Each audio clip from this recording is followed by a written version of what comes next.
Alors ici, je vais aller sur les pages 4 et 5. Pages 4 et 5 et je vais vous parler rapidement des styles d'objets. Alors, je vous montre, ne faites rien, regardez, vous allez tester après. Sur les pages 4 et 5, je vais aller importer rapidement quelques images là.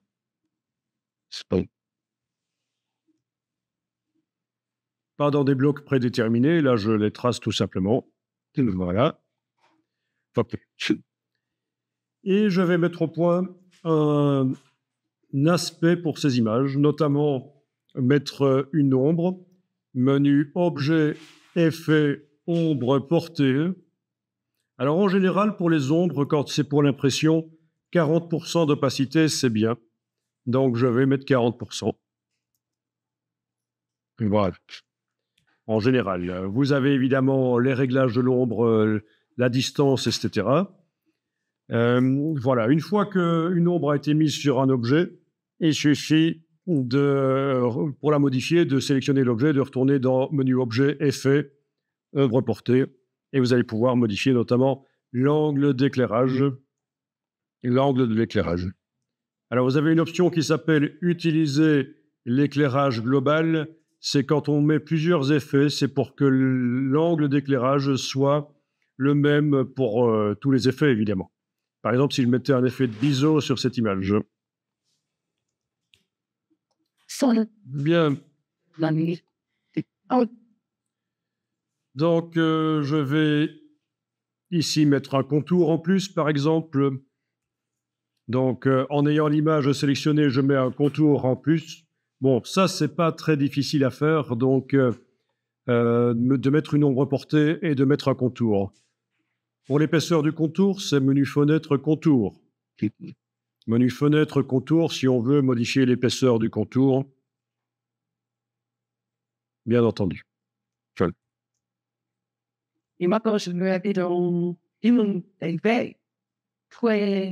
Ok, donc regardez la suite. Une fois que vous avez mis au point un aspect, et je vais rapidement ici en mettre un autre au point sur le côté, par exemple, dans ce cas-ci, un contour rouge sur l'image. Voilà. Donc, j'ai deux aspects d'image, une avec un contour rouge, une avec un contour blanc et une ombre. Donc, c'est bien différent. Eh bien, je vais aller faire des styles d'objets. C'est comme les styles de paragraphe, ça va permettre de rapidement modifier les objets. Donc, menu fenêtre, style, style d'objet. Menu fenêtre, style, style d'objet.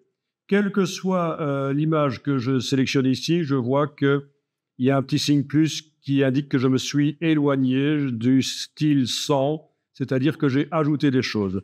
Dans ce cas-ci, c'est quoi? L'infobulle me dit « Ah, épaisseur du contour et couleur ». Ici, c'est quoi? Ombre portée en plus, vous voyez, c'est suivant que je sélectionne une image et que je survole ici, j'ai l'infobulle qui m'indique les changements qui ont été opérés. Mais bon, peu importe. Le principe, c'est que je sélectionne une des images et dans le menu de la palette style d'objet, je demande nouveau style d'objet. Je vais appeler ça contour blanc et ombre. OK.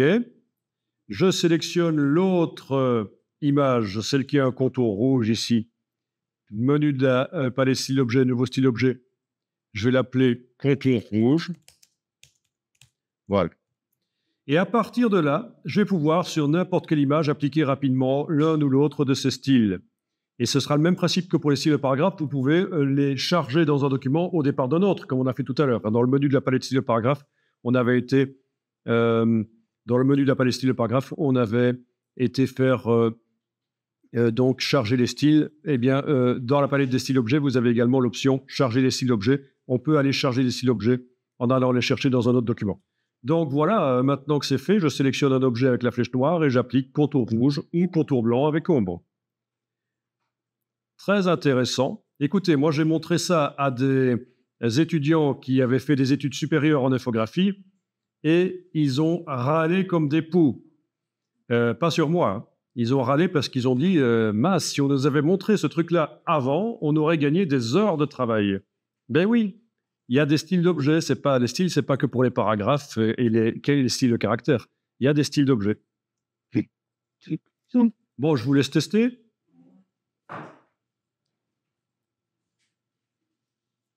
Et bien entendu, une fois qu'un style est fait, on peut le modifier aussi en allant double-cliquer sur lui. En n'ayant rien qui est sélectionné, je peux aller double-cliquer sur un style et aller changer des choses, notamment l'épaisseur du contour. Et ça va agir sur toutes les images qui utilisent ce style. Mais c'est le principe des styles, en fait. Hein. Par exemple, ici, je vais dire que c'est un contour bleu qu'il me faut. Case aperçu coché en bas à gauche. Voilà. OK. Contour rouge. Contour comme ça. Contour moins épais.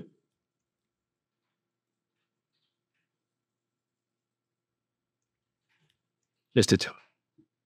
Très intéressant pour modifier rapidement l'aspect de tout un document.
Voilà, alors je vous donne vraiment une super astuce pour que vos images aient de la pêche quand vous les imprimez. Vous avez mis des images et il y a un fond blanc. Eh bien, il faut savoir que ce fond blanc, la couleur du papier, c'est la référence visuelle. Pour les gens qui regardent vos images, c'est ce qu'on appelle un blanc de référence. Eh bien, nous allons tromper les gens en faisant ceci. Regardez, vous allez tester après. Je vais dans la palette des calques et je vais créer... D'abord, je vais fermer le calque ici, comme ça tout le monde comprend bien qu'on n'a qu'un seul calque. Je crée un nouveau calque avec le bloc de feuilles dans le bas de la palette des calques. Je le renomme fond. Après avoir donc double-cliqué sur sa vignette, je peux le renommer fond. Et je le fais passer sous le calque 1. Bon, ça c'est facile. Et je vais verrouiller le calque 1. Je vous montre dans le calque de fond ici. Je vais mettre un rectangle qui va dépasser comme ça, c'est pas un problème. Un rectangle qui va avoir un fond de couleur gris clair. Alors, je pourrais le mettre dans le gabarit, comme ça va sur toutes les pages. Ici, je le mets sur les pages 4 et 5, il ne sera que sur les pages 4 et 5, mais en principe, on met ça dans le gabarit, pour que ça soit dans tout le document. Et alors, ce fond va avoir une couleur qui va être du noir. Voilà. OK? Mais du noir à 3 ou 4%. On pourrait aussi créer une couleur composée de cyan, magenta, jaune et noir, ce qu'on appelle un gris quadri. Il suffirait en fait d'aller ici dans Nouvelles couleurs et de passer en lab, créer un gris, repasser en CMJN et vous avez un gris quadri. D'accord? Donc quand je fais menu de la palette nuancier, nouvelle couleur, je passe en LAB, je décide de l'intensité de mon gris. Si je repasse en CMJN, j'ai créé ce qu'on appelle un gris quadri, c'est-à-dire que les encres sont dosées pour que, quand on les superpose, ça donne une illusion de gris. Je vous ai montré l'astuce parce que les différents dosages d'encre, c'est pas si évident que ça. En général, on dit 5% de cyan, 3 de magenta, 3 de jaune, bon. Bon, peu importe, en tout cas, voilà, là j'ai mis sur mon fond, et pour la démonstration, je vais mettre un tout petit peu plus. Je vais mettre dans ce cas-ci donc 5% de noir. Résultat, le blanc de votre papier va être sali par cette encre qui va venir de manière quand même très ténue. Ça va être, les gens ne vont pas remarquer qu'il y a de l'encre, mais l'encre va quand même être là à 5%. Elle va salir le papier, elle va lui enlever sa dynamique, sauf à l'endroit des photos. Et déjà ici sur écran, vous pourriez voir que le blanc des photos a l'air plus lumineux. Et ça devient ça le blanc de référence Enfin, je veux dire, c'est grâce à ça que vous allez avoir des photos qui ont l'air plus péchues au niveau de leur dynamique, parce qu'elles sont sur un papier qui a été terni. Par contre, le blanc dans les photos, lui, il n'est pas terni du tout. Les parties blanches sont bien dynamiques et bien lumineuses. Ça, c'est une astuce habituelle et ça fonctionne aussi quand on fait des sites web. Vous mettez un fond légèrement clair et ça va faire donner la dynamique à vos images. Ça donne l'impression que c'est sur un fond blanc, mais ce n'est pas sur un fond blanc. Ça donne l'impression que le blanc là derrière, c'est le vrai blanc du papier et qu'en fait, on a une espèce de super blanc dans les photos, mais en fait, on a trompé les gens, quoi. Ça va? Ben, c'est pas difficile à faire, hein. Il suffit donc, d'ailleurs, je peux enlever le fond temporairement et vous allez voir la différence. Voilà. OK. Sur la projection, la différence n'est pas énorme, donc je vais devoir la forcer ici parce que j'ai juste un problème, c'est que sur la projection, on ne voit pas trop la démonstration à cause du projecteur qui foire un peu pour les parties les plus claires. Voilà. Donc, voilà le principe. Le fait d'avoir terni le fond ne ternit pas le blanc des photos et elles ont l'air plus dynamiques. Là, je pense que sur la projection, maintenant, vous voyez la différence.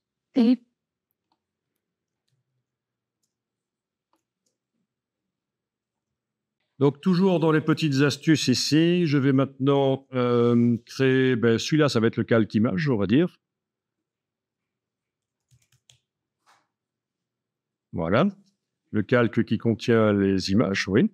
Je vais créer un calque texte, donc je fais les choses proprement comme on avait fait dans l'autre document.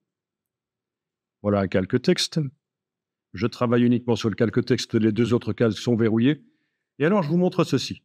Je crée ici un bloc texte. Alors, on ne le voit pas en vert clair sur un fond gris, on ne le voit pas, donc je vais aller changer la couleur des vecteurs simplement rapidement ici. OK, là, je pense qu'on le voit un peu mieux. Bien. Bon, ceci, vous ne faites pas nécessairement, je vous montre rapidement. Je vais faire le même bloc ici en bas et je vais aller sur Wikipédia prendre un article.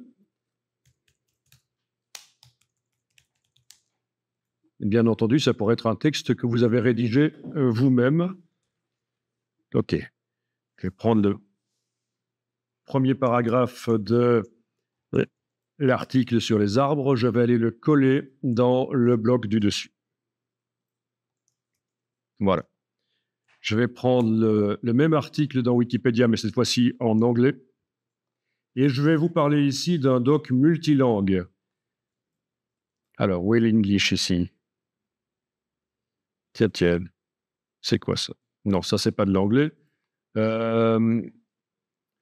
Alors, je suis un peu fatigué, là. Ah, le voilà, l'English. Voilà, ok. Je sélectionne le premier paragraphe. Je vais le coller dans le bloc ici, le deuxième bloc. Voilà. J'ai donc un article en deux langues, le même document, mais deux langues à deux endroits différents. Ça pourrait être dans le même bloc, les paragraphes anglais qui suivent les français. Hein, ce n'est pas nécessairement deux blocs différents. Et alors, je vais enclencher ici le correcteur orthographique, édition orthographe, la vérification orthographique dynamique, que vous connaissez parce que ça fonctionne comme ça dans Word aussi, ça vous souligne les mots qui sont faux. Donc, c'est dans édition orthographe, vérification orthographique dynamique. Moi, je ne l'utilise pas souvent, mais pour la démonstration ici, c'est parlant. Je pense que vous remarquez tout de suite que ceux qui écrivent en anglais font plus de fautes que ceux qui écrivent en français. Non, je rigole, ça veut simplement dire qu'on a un problème.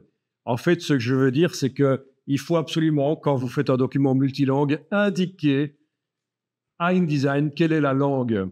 Et c'est ce que je vais faire ici. En sélectionnant le texte en anglais, je vais mettre le curseur dedans et faire un CTRL-A pour tout sélectionner. En allant ici dans la palette caractères, je vais pouvoir indiquer qu'il s'agit non pas de français, mais d'anglais. Et dès que j'aurai indiqué que c'est de l'anglais, tous les mots anglais qui sont soulignés là comme étant faux deviendront quasiment tous bons. Forcément. Si j'ai 10 fautes par ligne, c'est parce qu'il corrige l'anglais comme si c'était du français. Donc là, je vais indiquer que c'est de l'anglais. Alors, vous remarquez que vous avez plein d'anglais, du Canada, juridique, médical des États-Unis, du Royaume-Uni. Bon, je vais prendre l'anglais des États-Unis, l'anglais international. Et voilà, il n'y a plus de faute. Celui-ci, il était déjà indiqué que c'est du français. Mais bien entendu, si j'indiquais que c'est de l'anglais, ben, il y a plein de mots soulignés. Logique. Donc, très important de bien indiquer la langue. Et ça sert aussi pour la césure. Parce qu'il faut savoir que la coupure des mots en fin de ligne, il y a un dictionnaire de césure. Et si la langue n'est pas bien indiquée, ben les mots vont se couper mal. Et c'est dans mon texte? C'est donc dans le bas de la palette caractères que nous indiquons la langue. Voilà, la césure. Dans le document aussi.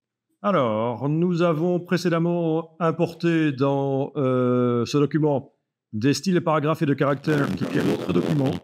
Donc, style de caractère et style de paragraphe. OK. Ici, je vais attribuer à tout le bloc, je clique ici dans le bloc français, CTRL A, j'attribue corps du texte. Voilà. Même chose en bas. Dans tout le bloc, j'attribue corps du texte. OK. Donc, les deux textes dans les deux blocs utilisent le style corps du texte. On a juste un problème, c'est que dans corps du texte, il est indiqué que c'est du français et donc maintenant, il y a beaucoup de chances pour qu'il y ait un problème, quoique non, parce qu'en fait, quand je sélectionne le texte ici, il m'indique que c'est un peu ça, corps du texte français. Oui, là aussi, il devrait quand même indiquer qu'il y a un problème au niveau de l'orthographe. En fait, quand on fait voilà, il indique, hein, j'ai été désenclenché et réenclenché la vérification orthographique dynamique. Et vu que corps du texte ici il est indiqué dedans quelle est la langue, eh bien, on a un petit problème. OK, c'est un peu plus compliqué que prévu. Alors, bon, peu importe, pour ça, je vais d'ailleurs fermer le texte anglais. Il faudrait en fait dupliquer le style et dans le duplicata indiquer que c'est de l'anglais et l'appliquer sur le texte anglais. Voilà l'astuce.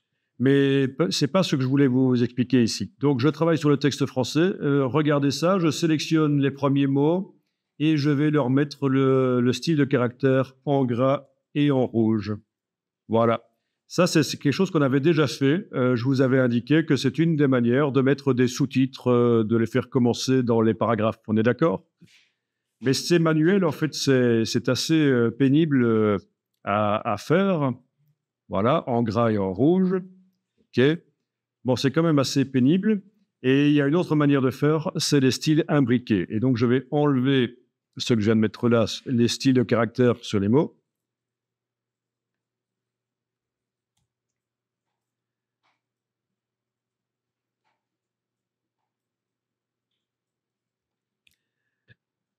Alors, le principe ici, c'est que je vais mettre dans le texte, je vais insérer une balise spéciale. Clic droit, insérer un caractère spécial, autre, fin du style imbriqué ici. Voilà. Je viens d'insérer cette balise, la diagonale inversée, là. Je vais le faire ici aussi, à un certain endroit. J'insère une balise, clic droit, insérer un caractère spécial, autre, fin du style imbriqué, ici. Et ça veut dire que si dans le style de paragraphe, corps du texte actuellement utilisé par ces paragraphes, donc, j'insère le style de caractère en gras et rouge, eh bien, il va s'arrêter à cet endroit-là.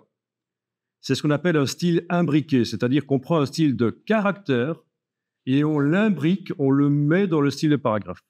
C'est du InDesign avancé, c'est pour ça que vraiment je réponds à la question d'un stagiaire ici, mais les autres n'ont pas besoin de s'occuper de ça. Dans un premier temps, ça va vous embrouiller plus qu'autre chose. Alors, comment est-ce que je fais pour imbriquer le style de caractère en gras et rouge dans le style de paragraphe corps du texte? Je clique d'abord à côté de tout, rien n'est sélectionné. je vais aller double-cliquer sur corps du texte, le style de paragraphe corps du texte. Et ici, vous avez lettrine et style imbriqué. Et je vais créer un nouveau style imbriqué qui va être quoi? Quel style? Ben, en gras et rouge. Et qui va s'appliquer sur quoi? Sur un mot? Ben, c'est ce qu'il va faire maintenant. Si je coche la case aperçue, on devrait voir qu'en effet, il s'applique dans les paragraphes sur un mot. Mais en fait, je vais l'appliquer jusqu'à un caractère de fin de style imbriqué. C'est la balise qu'on était insérée précédemment. OK. Et voilà, ça marche. Le style de caractère s'applique jusqu'à ce qu'il rencontre cette balise de fin de style imbriqué. Là où il n'y a pas de balise de fin de style imbriqué, le style de caractère s'applique sur tout. Et en fait, il faudrait que j'utilise un autre style de paragraphe sans style imbriqué si je veux, ou alors que j'aille insérer en début une balise de fin de style imbriqué. Comme ça, il ne s'applique pas du tout. Enfin, tu as vu le principe, c'est ça les styles imbriqués. Et on peut en mettre plusieurs. On pourrait faire en sorte qu'automatiquement, chaque mot du paragraphe change, par exemple, de couleur. Si je mets 20 styles imbriqués et que je mets, je mets qui s'applique chaque fois sur un mot, ben, chaque mot va changer automatiquement de couleur. Enfin, c'est le genre de choses qu'on peut faire. Est-ce qu'on fait que sur chaque... Bon, je vous montre un truc dont on a parlé, la grille modulaire. Alors, on va aller jouer sur les pages 6 et 7. Ça, tout le monde peut le faire. Et alors, dans la palette de pages, il va falloir sélectionner les deux pages, 6 et 7, avec la touche majuscule. Parce qu'en fait, je vais jeter sur ces pages des repères. Je pourrais le faire sur les deux pages d'un gabarit, comme ça se retrouverait dans toutes les pages qui utilisent ce gabarit dans le document, bien entendu. Ici, je vais le faire juste sur les pages 6 et 7, mais si vous le savez faire sur les pages d'un document, vous savez le faire sur les pages du gabarit, c'est la même chose. Voilà. Donc, sur ces pages 6 et 7, je vais aller mettre une grille. En principe, la grille, on la met sur plusieurs pages du document pour donner une structure. Hein. Oh ben, faisons-le proprement. Oui, tant qu'à faire. Allons plutôt dans le gabarit. Allez, j'active les deux pages du gabarit. Comme ça va se retrouver sur toutes les pages. J'active les deux pages du gabarit, clic, majuscule, clic. Je vais mettre ça sur un calque, comme ça, si à un certain moment, je n'ai pas envie de voir mes repères, mes lignes, je n'aurai qu'à enlever l'œil en face du calque. Je vais donc créer un calque que je vais appeler repère.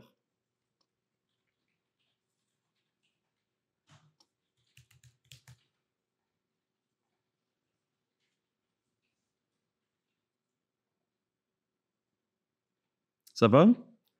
Vous avez activé les deux pages du gabarit. Vous avez créé un calque qui s'appelle repère. On est en train de travailler sur lui. Les autres calques, on les a verrouillés pour être certain de ne pas travailler sur eux. Et alors, je vais dans le menu page jusqu'à la ligne créer des repères. Menu page en haut de l'écran, créer des repères. Voilà. Vous avez une case aperçue à cocher.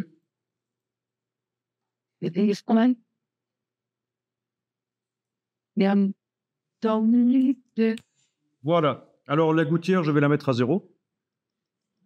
Voilà. Voilà, donc gouttière à 0. Donc, plutôt que d'avoir une double ligne, j'ai une seule ligne. En fait, j'ai deux lignes superposées. Et là, vous allez pouvoir diviser. Donc, vous dites que vous allez diviser, mais quoi, la zone de la page ou des marges? Mais plutôt des marges dans ce cas-ci. Hein. Ça va peut-être plutôt les marges. Vous voyez la différence? On va plus voir la différence si j'ajoute plus de divisions. 5 divisions, là, voilà. 5 divisions. Et si je dis ajuster aux marges ou ajuster à la page, ben, ça divise soit la zone des marges, soit les zones de la page. D'accord?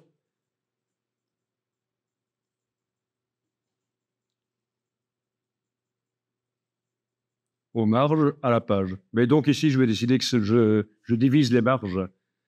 Donc j'ai 5 divisions, je vais plutôt en mettre 8 comme ça, voilà, 8. Et en colonne, je vais en mettre, disons, 6.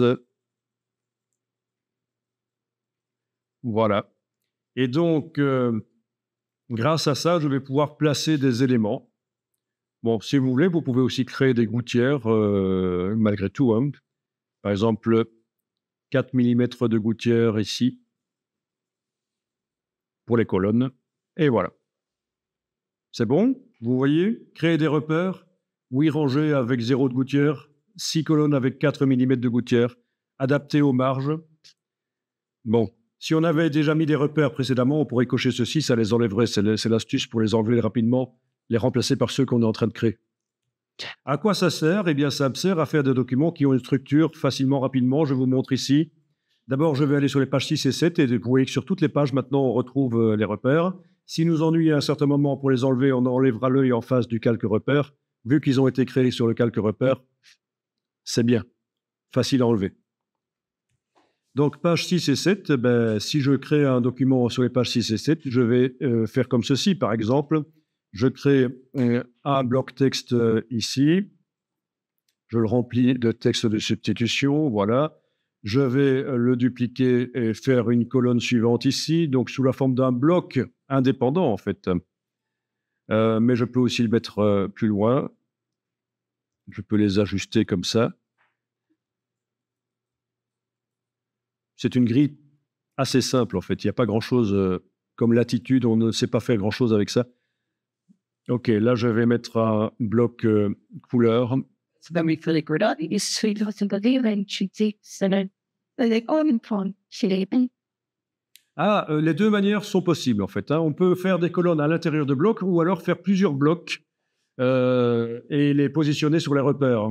Les 2 sont possibles. OK.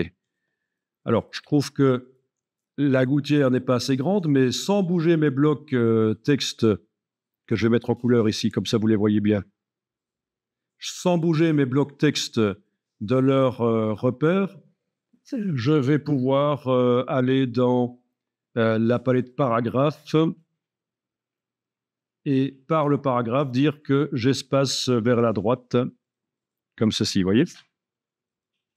5 millimètres. Peut-être la même chose pour l'autre colonne aussi, 5 millimètres. En fait, c'est des construction. C'est des lignes de construction. C'est des lignes de construction, vraiment ce qu'on appelle une grille modulaire, en fait, hein. Voilà.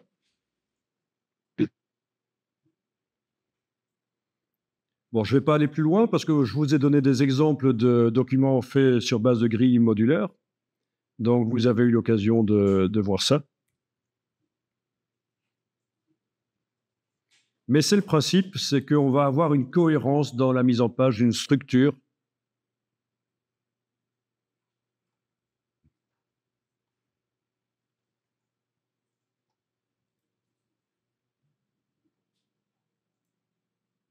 Grâce donc à ça. Et le tout, c'est d'arriver à s'en éloigner. C'est pas un dogme, c'est pas à suivre à la lettre, c'est juste un guide. Après, vous n'êtes pas obligé que tous les blocs tombent pile poil sur les repères. Ceci dit, ça va aider qu'ils tombent sur les repères si vous voulez transformer le doc à un certain moment, le faire passer en horizontal s'il est vertical. Vous vous souvenez qu'on avait fait ça, hein? On avait fait passer un doc horizontal vers vertical et avec l'option ici, dans marge et colonne, on avait coché l'option. Et ça fonctionne bien quand les blocs collent au repère, ça, hein. Ça, c'est une différenciation, en fait.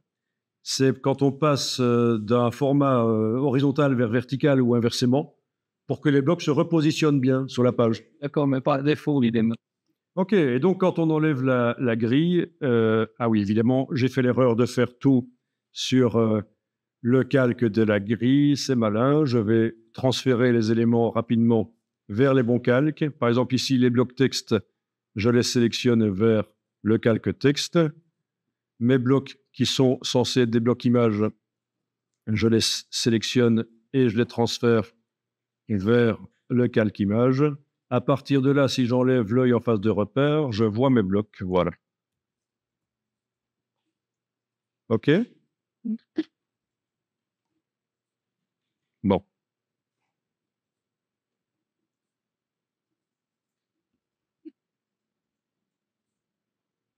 Vous avez orchestré ça?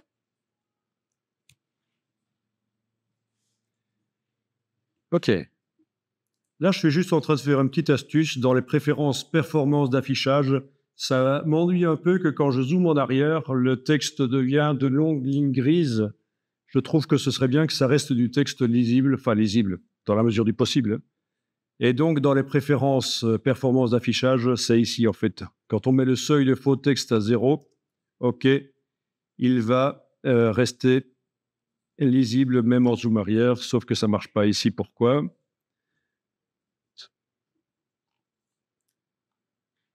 Voilà.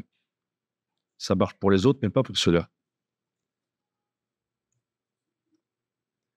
Eh bien, peut-être en enregistrant le document, en le fermant, en le réouvrant. Voilà, il fallait simplement fermer le document, le réouvrir, et vous avez en zoom arrière le texte qui reste, qui garde l'aspect du texte. C'est quand même plus sympa, n'est-ce pas? Oui. Ça m'étonne que personne n'ait posé la question, mais je devais en parler parce que c'est quand même pratique quand on fait un zoom arrière pour voir une vue d'ensemble de sa page, que le texte garde un aspect de texte.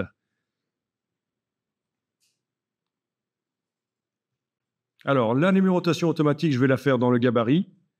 Je vais ici créer un bloc texte qui va contenir la numérotation automatique. Voilà le bloc texte.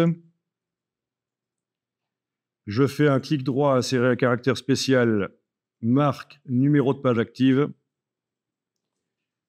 Pour faire un truc propre, par la palette paragraphe, texte paragraphe, je vais centrer le texte dans son bloc. Même si le bloc est invisible, autant faire un truc propre.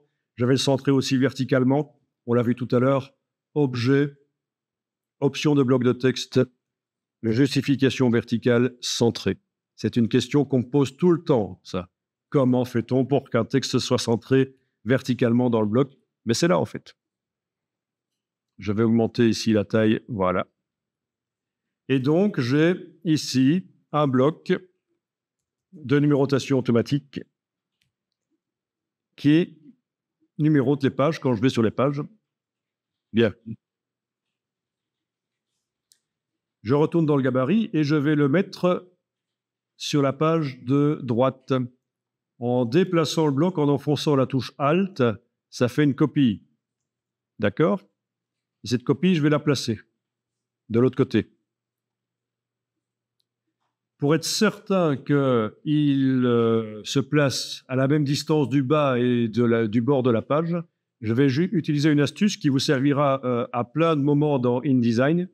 Ça consiste à aller créer des blocs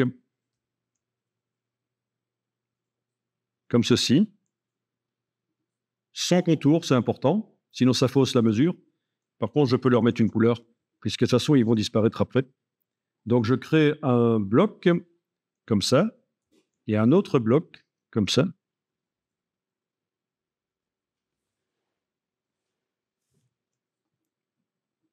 D'accord? Qui me servent de cale, en fait. On voit que mon bloc texte ici, qui contient la balise de numérotation automatique, est calé. Et c'est vraiment bête comme chou. Je sélectionne ces deux choses-là, je les coupe. Je vais maintenant sur la page de droite. Je les colle. Je mets celui-là en bas. Je mets miroir. Alors, on a un effet miroir, mais qui va symétriser la balise. Et donc, cette technique, en fait, ne servira pas qu'à ce moment-ci. Il faut vraiment la connaître. Utiliser un bloc, juste le temps de caler. Voilà. Et là, je suis certain que la balise ici est à la même distance du bas et du bord de la page. Je peux supprimer ces deux blocs-là. C'est vraiment bête comme système, mais c'est connu. C'est un système connu dans InDesign. C'est un peu du bricolage. Et alors, sur les pages, j'ai donc ma numérotation. Parfait. Numérotation qui est cachée par les blocs ici, puisqu'en fait, je l'ai faite sur un calque qui n'est pas le calque numérotation. Je vais donc retourner dans le gabarit, créer un calque numérotation comme ce qu'on avait déjà fait. Et si je veux que la numérotation apparaisse systématiquement au-dessus de tout, je dois mettre le calque numérotation au-dessus de tout. J'y transfère les blocs. Voilà. Et donc là, si je retourne sur ma page qui posait problème, celle-là, on voit que la numérotation passe par-dessus.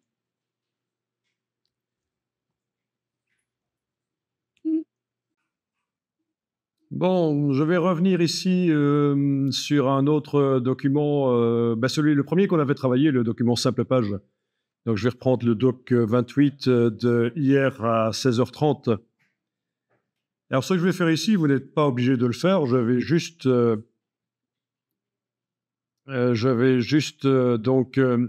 vous montrer, parce que nous avions parlé de la grille de ligne de base.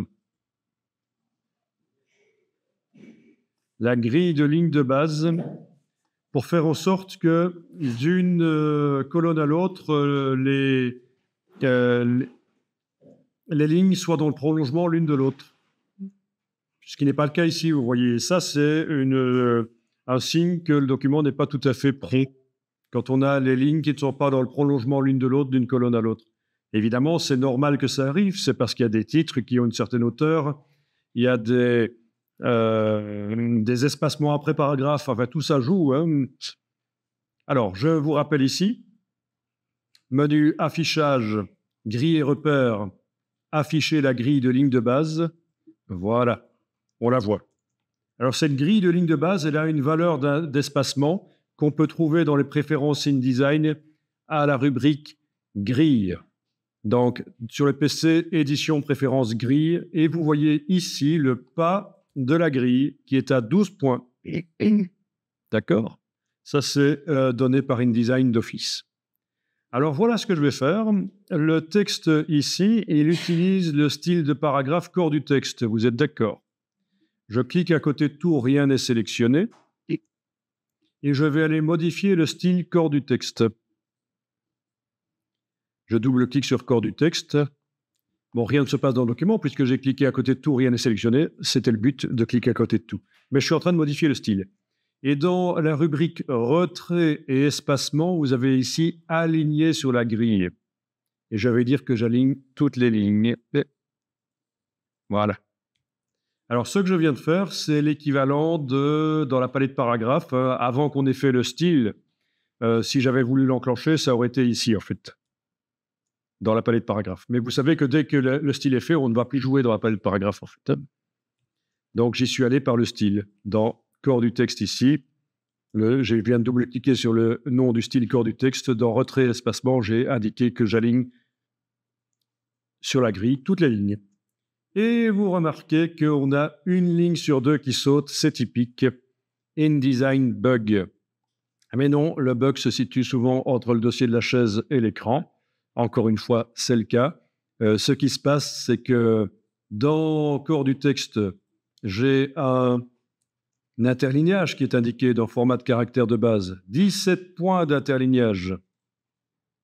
Et il faut que ma grille ait le même interlignage, en fait. C'est tout simple. Pour que le texte ne colle pas... Pourquoi est-ce que le texte saute une ligne sur deux? C'est parce qu'il n'a pas assez de place. Il y a un interlignage de 17 et il n'y a que 12 points de hauteur de ligne.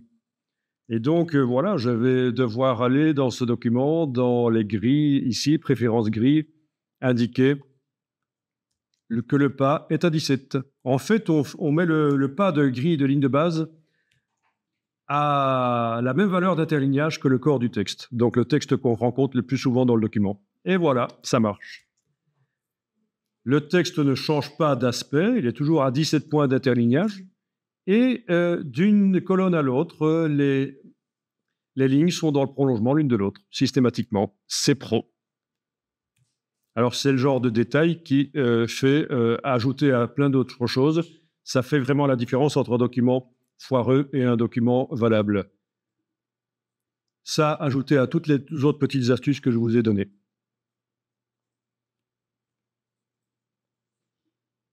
D'accord? Donc, il faut réfléchir. Tiens, quelle est la valeur d'interlignage du corps du texte dans mon document, le texte qu'on rencontre le plus souvent? Il faut, dans retrait espacement, aller indiquer qu'on aligne les grilles, les lignes vont s'aligner sur la grille. Et il faut, dans les préférences de grille, indiquer que la valeur de pas, ne confondez pas avec début, c'est pas la même chose. La valeur de pas de la grille est de 17. Le seuil, c'est juste pour indiquer à partir de quel pourcentage de zoom elle apparaît. Là, je suis en zoom arrière, elle n'apparaît pas. Je suis à 50% de zoom. Si je zoome en avant, voilà, à 75%, elle apparaît. Bon, c'est juste ça.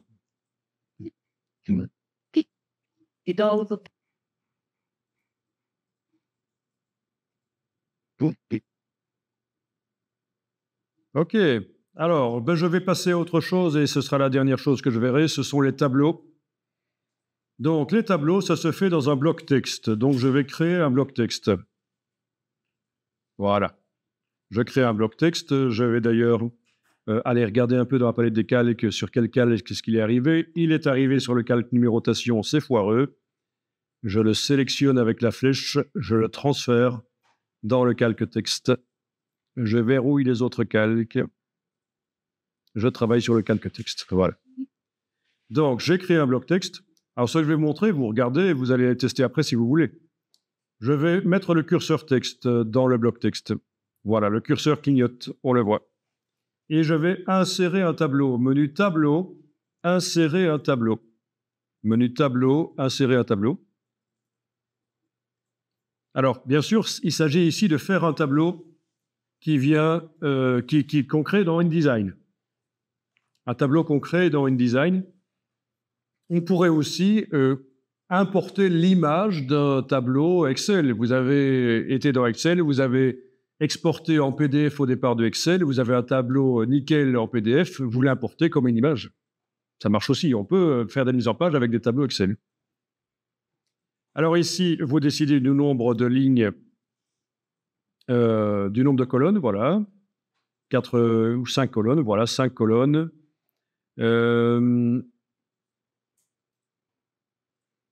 OK. 5 colonnes, essayons ça. Alors, les lignes d'en-tête et de pied, oui, c'est vrai qu'on peut en faire, mais sinon, je ne vais pas en faire ici. Voilà. Donc, un tableau, 5 colonnes, avec 8, j'avais choisi finalement 8 rangées. Je n'ai pas fait de lignes de pied et d'en-tête, parce qu'en fait, on peut les faire manuellement ici après.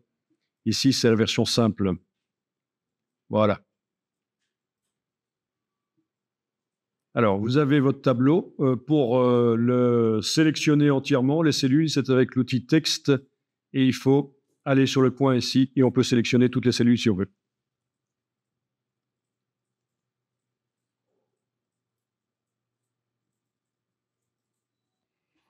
Bon, alors il y a plein de choses dont il faut se souvenir.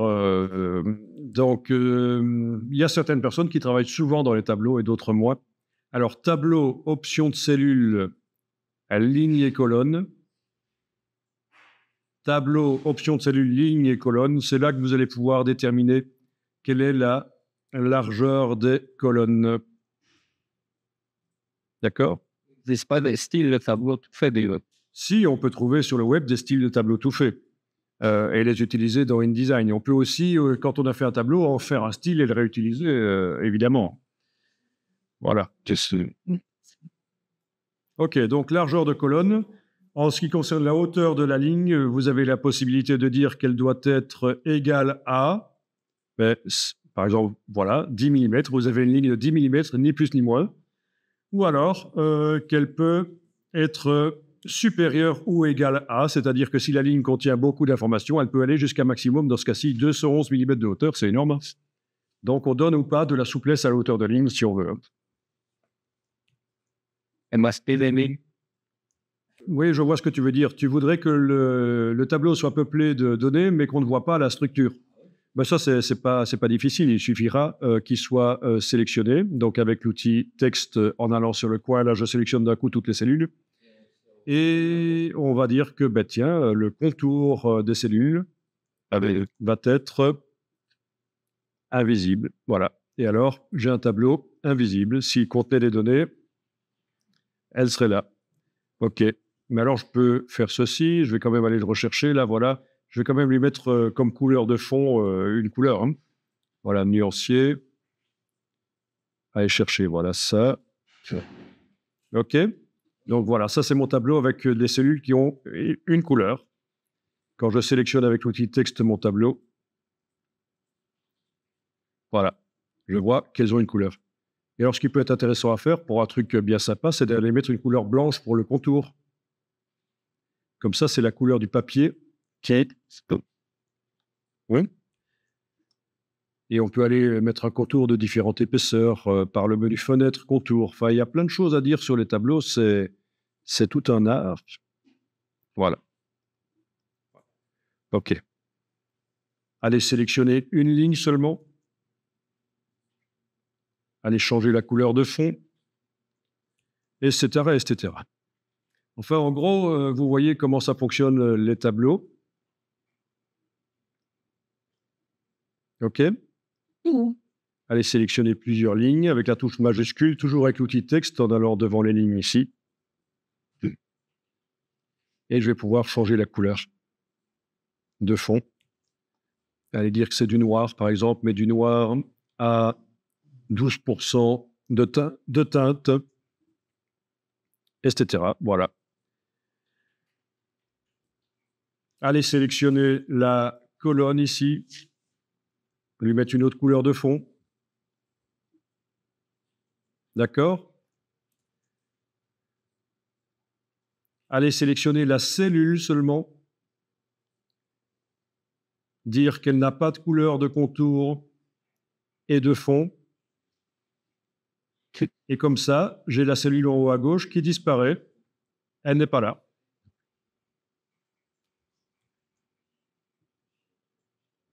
OK. Il aurait fallu, pour bien faire, si ça reste sur un fond blanc, que je laisse quand même le contour. Parce que pour la cellule d'à côté, ça aide. Voilà, c'est mieux. Et en fait, InDesign va vous permettre de mettre vraiment en scène les tableaux, d'en faire des tableaux qui ont plus de gueule que des tableaux qui sortent d'un tableur, en fait. Hein. Donc, c'est pour des mises en page plus intéressantes. OK, ben je vais un peu inscrire des choses là-dedans manuellement. Je pourrais les copier-coller d'ailleurs, hein, mais je vais les inscrire. Alors, banane. Banane, on a dit. OK. Banane. Poivreau. Touche tabulation pour passer à la cellule suivante. OK. Alors. Ah, once. Etc.,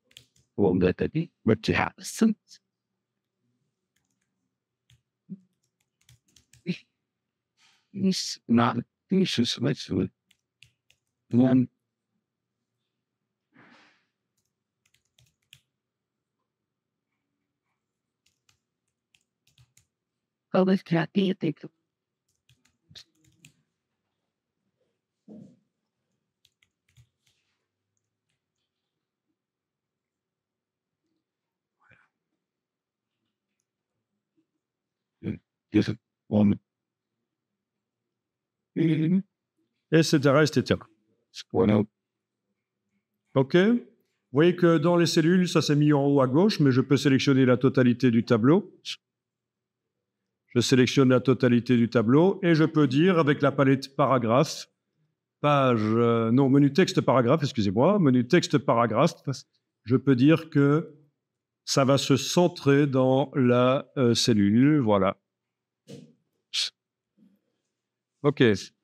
Au niveau du centrage du texte dans la cellule, j'ai ceci en fait. Hein.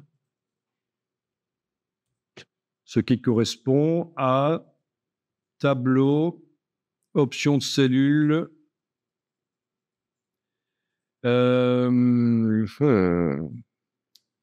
Ouais. Option de cellule. Oui. Il faut retrouver où c'est. Voilà, c'est là. Donc, dans tableau, menu tableau, option de cellule, texte, vous avez la justification verticale du contenu d'une cellule. D'accord? Alors, on peut, pour accélérer les choses, on peut même avoir des styles de tableaux. Dans menu fenêtre, texte et tableau, excusez-moi, dans menu fenêtre, style, vous avez des styles de tableaux. Vous avez également des styles de cellules de tableaux. Donc, une cellule peut avoir un style pour rapidement modifier à la fois sa couleur et la manière dont le texte apparaît dedans, la police utilisée, la dimension. Enfin, voilà.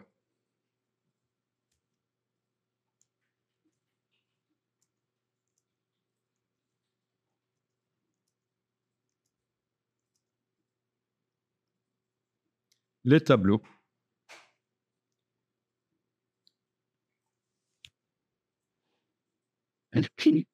Alors ici, je vais sélectionner le tableau toujours avec l'outil texte. Alors regardez ceci, un tableau en fait n'est que du texte mis en forme. Je viens de sélectionner le tableau avec l'outil texte en allant ici en haut à gauche, donc tout le tableau est sélectionné. Je vais dans menu tableau, convertir le tableau en texte. Et on me demande, tiens, la fin de ligne, elle est indiquée comment? Par un paragraphe, ok. Les colonnes, elles sont indiquées comment? Par des virgules ou autre chose? On va faire des tabulations, par exemple. Voilà. Parce que si jamais j'avais des chiffres à virgule dedans. Et voilà, donc ça, c'est un texte. Et on peut très bien taper manuellement un texte comme ça et le convertir en tableau. Je vais vous le montrer ici. Je vais faire ici un bloc texte. Je vais taper du texte. OK, donc banane, tabulation, poire, tabulation, poireau, retour chariot, 25, tabulation, 4, tabulation, 80. OK, c'est un tableau. Je sélectionne tout ça et je vais dire que je convertis le texte en tableau. Donc, menu tableau, convertir le texte en tableau. C'est le sens inverse, donc. Après avoir converti un tableau en texte, on voit comment convertir un texte en tableau. Séparateur de colonnes, ce n'est pas une virgule, c'est une tabulation. Séparateur de lignes, c'est un paragraphe. OK. Et voilà, on a un tableau. D'accord? Autrement dit, vous pourriez importer dans InDesign des valeurs séparées par des virgules qui viennent de Excel et On le prend en CSV, quoi. en CSV, voilà. Et puis, c'est vrai. Alors, je pense que le Excel sur Windows, quand on fait du CSV, il met des points-virgules. Et dans un réglage de Windows, on peut dire que quand on fait un export CSV de Excel, ça doit être des virgules ou des tabulations. Plutôt des tabulations, c'est ce qu'on dira. Hein? On peut choisir quel est le signe qui, à la place du point-virgule, va... Mais en fait, ça, c'est bizarre, parce que ce n'est pas dans Excel que ça se règle, c'est dans Windows. Hein? Parce qu'ici, vous avez vu que pour ce qui est d'indiquer les séparations entre les colonnes, on a le choix uniquement entre des tabulations, des virgules ou des signes de fin de paragraphe. Et il ne faut pas la norme OLE de Microsoft. Il n'y a pas de point-virgule prévu ici, en fait. Donc, moi, je mettrais plutôt des tabulations. Et il faudra donc, dans l'export de Excel, d'une manière ou d'une autre, on peut s'indiquer que quand on fait un export en CSV, ce soit des tabulations qui déterminent le saut de colonne. Pour le cas où ça ne dirait rien à personne, le CSV, ça veut dire en fait valeur séparée par des virgules, en fait. Hein. Je crois que ça s'écrit comme ça. Voilà, je me doutais bien qu'il y avait deux M. Voilà. C'est tout. Ça, c'est connu. Le CSV. Ah oui, on peut aussi importer des données de Excel et dans la palette liens de InDesign, ça apparaîtra. Il est possible d'importer des données de Excel et que dans la palette liens de InDesign, ça apparaisse. Autrement dit, si dans le tableau Excel, les données changent, eh bien, ce sera mis à jour dans le tableau InDesign.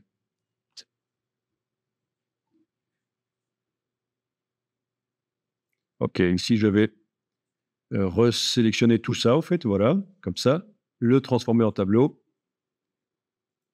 OK, Évidemment, mon formatage a été perdu, d'autant plus que je ne l'avais pas sauvegardé en tant que style, et donc pour toutes les couleurs de mes cellules, etc., il faudrait que je refasse. Il lui fallu que je crée il est encore temps si je fais un CTRL-Z évidemment, mais un style de tableau pour pouvoir réappliquer rapidement le tableau. Alors, je vais aller voir un peu sur le web s'il n'y aurait pas des styles de tableau InDesign qui seraient disponibles au téléchargement, auquel cas on pourrait les charger dans la palette par le menu de la palette des styles de tableau de InDesign. Bon, ben voilà, il suffit que je tape Download InDesign Table Styles et je tombe sur notamment le premier ici, des styles de tableau pour InDesign. Vous voyez, ça peut être un peu plus sérieux que ce qu'on a fait en fait. Ça peut avoir un bel aspect. Avec des lignes, ça on sait le faire dans InDesign. Une ligne sur deux qui change de couleur, évidemment.